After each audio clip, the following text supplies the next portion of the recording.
સૌથી પહેલાં બધાને નમસ્કાર. અને આજે વસંત પંચમી છે, ત્યારે વસંત પંચમીની બધાને ખૂબ ખૂબ શુભકામનાઓ. રાલો સંઘની વાત કરું તો ગઈ 10 તારીખની મિટિંગની અંદર અમારા ચેરમેન આદરણીય શ્રી નરેન્દ્રસિંહ જાડેજાને વિદેશ જવાનું હોય એને રજા રિપોર્ટ મૂકેલો છે. તો મિટિંગની વચ્ચે ચર્ચા થઈ કે ભાઈ હું દેશ છોડીને થોડાક સમય માટે વિદેશ જવાનો છું, તો કોણ સંભાળશે?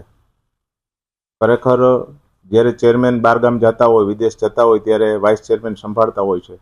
પરંતુ છેલ્લા 2 વર્ષથી આ રાલોની અંદર વાઇસ ચેરમેન નથી, એટલે પછી સર્વસહમતિથી બધા ડિરેક્ટરોએ મારું નામ આપ્યું અને મને આ જવાબદારી સોંપવામાં આવી છે. આજનો મેસેજ છે અરવિંદભાઈ રૈયાણીનું નામ એક લાગવગથી લાવવામાં આવ્યું છે. 10 તારીખની મિટિંગની અંદર લગભગ 16 કરતાં વધારે ડિરેક્ટરો બધા હાજર હતા. એમની વચ્ચે આ ચર્ચા થઈ છે અને એમની વચ્ચે જ આ જવાબદારી મને આપવામાં આવી છે. એટલે સ્વાભાવિક છે કે જ્યારે કોઈ પણ ચેરમેન, મેં કીધું એવી રીતના, કે દેશ છોડીને બહાર જતા હોય છે ત્યારે બીજાને જવાબદારી ચાર્જ રૂપીને સોંપતા હોય છે. એવી જ રીતના આ જવાબદારી મને સોંપવામાં આવી છે. એટલે આમાં બીજું કશું કાંઈ છે નહીં.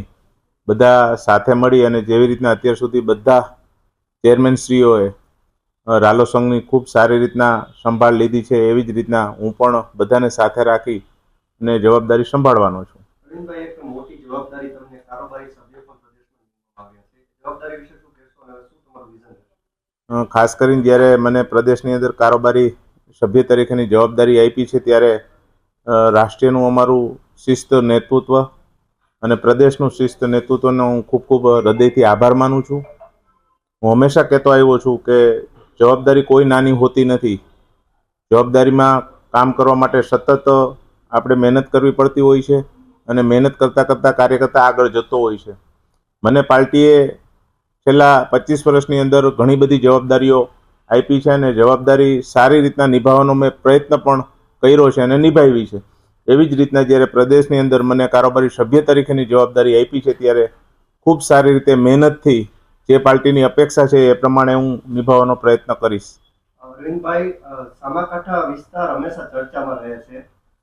ઉદયભાઈ કાનગડની ચૂંટણી વખતે પટેલો તેની સામે પડ્યા હતા. ખરેખર હકીકત શું છે? અરવિંદભાઈ આજે મૌન તોડશે? હું વાત કરું તો મેં કીધું એવી રીતના કોઈ જવાબદારી કાયમી હોતી નથી. જવાબદારી બદલતી રહેતી હોય છે. ઉદયભાઈ પણ એક અમારા વિસ્તારના ધારાસભ્ય છે, ખૂબ સારી રીતે લોકોના કામ કરે છે અને મેં કીધું એવી રીતના ક્યારેય કાંઈ એવું હોતું નથી, પરંતુ સમયાંતરે કંઈક ને કંઈક નાના મોટું પરિવર્તન આવતું હોય છે, જવાબદારીઓ ફરતી હોય છે, ત્યારે આવી બધી ચર્ચાઓ થતી હોય છે. એટલે હું એવું માનું છું કે આ ચર્ચાઓની અંદર ધ્યાન દીધા કરતાં આપણને જે જવાબદારી પાર્ટીએ સોંપી છે એમાં વધારે ધ્યાન આપવું જોઈએ. સ્થાનિક સ્વરાજ્યની ચૂંટણીઓ આવી રહી છે, શું એક્શન પ્લાન? ભારતીય જનતા પાર્ટીનો કાર્યકર્તા હંમેશા 5 વર્ષ લોકોની વચ્ચે રહી અને ચૂંટણીના મૂળમાં જ હોય છે.